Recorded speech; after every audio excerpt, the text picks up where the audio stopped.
Mario Kart is one of those games that quite literally never dies. I mean, take a look at this chart. Mario Kart's been one of the best-selling games on every single console it's been on. This game will never die.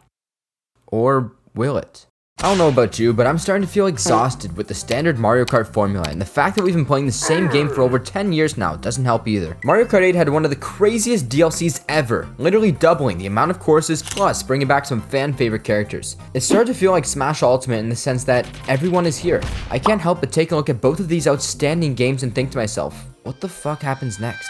Shifting our focus back to Mario Kart though, they could take a much more realistic approach to the racing game genre and mimic games like Forza or Need for Speed, but you gotta remember, Mario Kart's one of those games where anyone should be able to just pick up and play, so I feel like Nintendo would keep things relatively simple. A reboot is a somewhat likely option, but imagine taking a game with 96 courses and 42 playable characters and compressing it down to this. So moving on to what I think the next step is for the Mario Kart franchise, Nintendo Kart. Now, as we already established, Mario Kart's one of Nintendo's staple franchises, so I really don't think they just scrap the whole series. It'll probably still be called Mario Kart and be heavily based around Mario and his goons. But I think it'll also feature many other characters, stages, and items from different Nintendo IPs. We've seen Mario Kart 8 kind of do this by throwing in characters like Link, Villager, and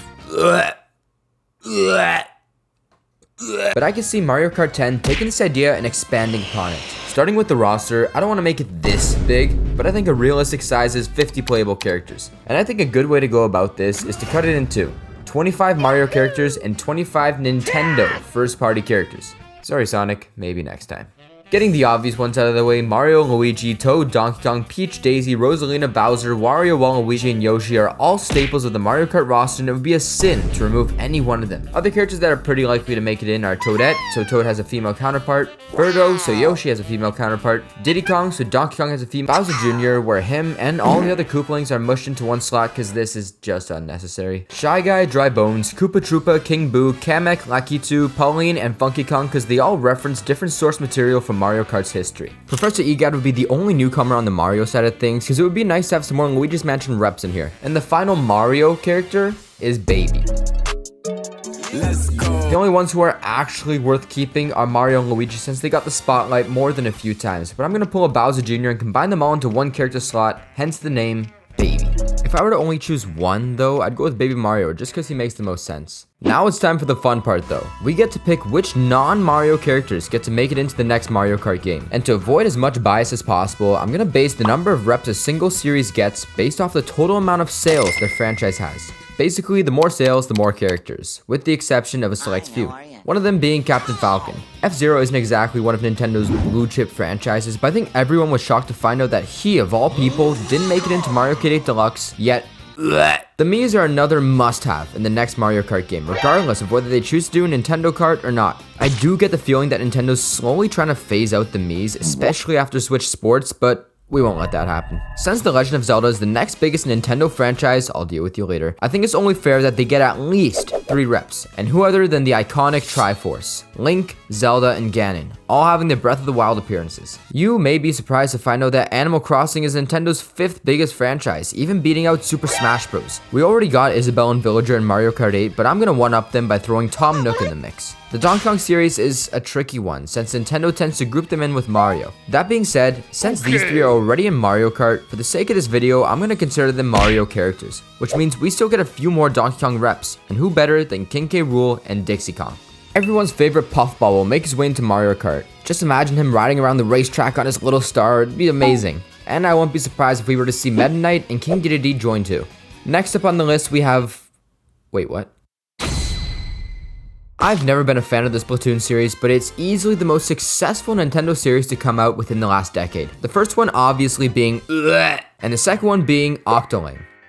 I just don't like Splatoon, I'm sorry guys. I was pretty surprised to find out how little the Metroid series actually sold compared to other Nintendo blue chips. But it's a series Nintendo fans all hold very dear to their hearts, so I think Samus and Ridley are ideal candidates for the Mario Kart 10 roster. Now it's time to talk about everyone's favorite game, Fire Emblem. Oh, brother, this guy's... And there's just too many amazing and unique characters to choose from. I can't limit myself to just Marth. This next one's a little disappointing, but the Star Fox franchise has some really cool and interesting characters, but this series is kind of... dead. So I can't justify putting in more than 1 rep. And obviously, we're putting in Slippy. Just kidding, it's Fox. Next up, we're gonna give ourselves a xenophobic rep. Oh, fuck. Next up, we're gonna give ourselves a xenophobic rep.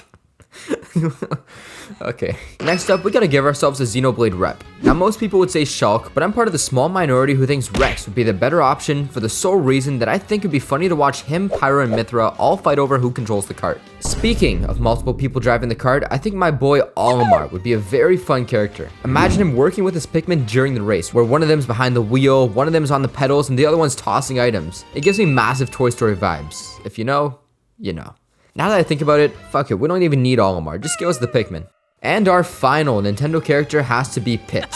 Now, myself along with most other people probably haven't played the Kid Icarus games, yet we all know who this guy is. He's a cool character, he's got a fun personality, and just imagine him riding a fucking Pegasus in the middle of a race. The final 2 slots are interesting scenarios. Earlier in the video I said I was basing most of these characters off their series total sales. And if you know anything about successful Nintendo games, you'll know I forgot about Pokemon. The reason I saved these guys for last is because Game Freak tends to be pretty protective over their IPs, so I don't know how likely it is for them to make it into the next Mario Kart. Honestly, I'm more surprised Pokemon hasn't made their own racing game by now. But anyways, our first rep is obviously Pikachu. He's the series mascot, he's a very friendly and marketable character, and if you're gonna include any Pokemon out there, it's gonna be him. The next slot was a little trickier since we now have over 1,000 Pokemon to choose from, and I could have went with one of the popular ones like Charizard, Lucario, or Bruxish, but I chose the 2 Pokemon who are literal fucking bikes. Miraidon and Koraidon. Now these characters would work very different from the others since they're not riding vehicles. They are the vehicles. So I don't know how this whole situation would work, but still it would be cool to see Nintendo try to figure out how to integrate these 2 into the game.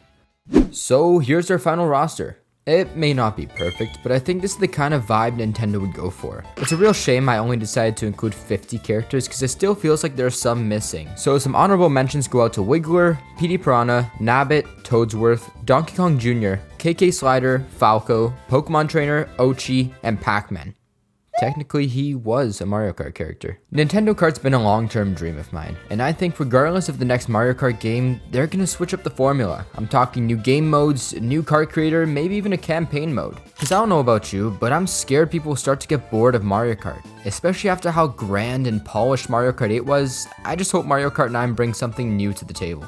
Initially, I was going to give each character their own custom cart, stage, and item, but this video was a real bitch to make, so I'm going to save it for a part 2. If this video reaches 1,000 likes, I'll make a second video where I flesh out each character, make them feel like more than just a skin, and expanding upon this whole Nintendo Kart idea. So be sure to like the video, subscribe if you want more degenerate Nintendo content, and leave a comment below what character you think belongs in Mario Kart 9. And I swear to God, if one more person asks me to bring back the Koopalings, I'm going to kill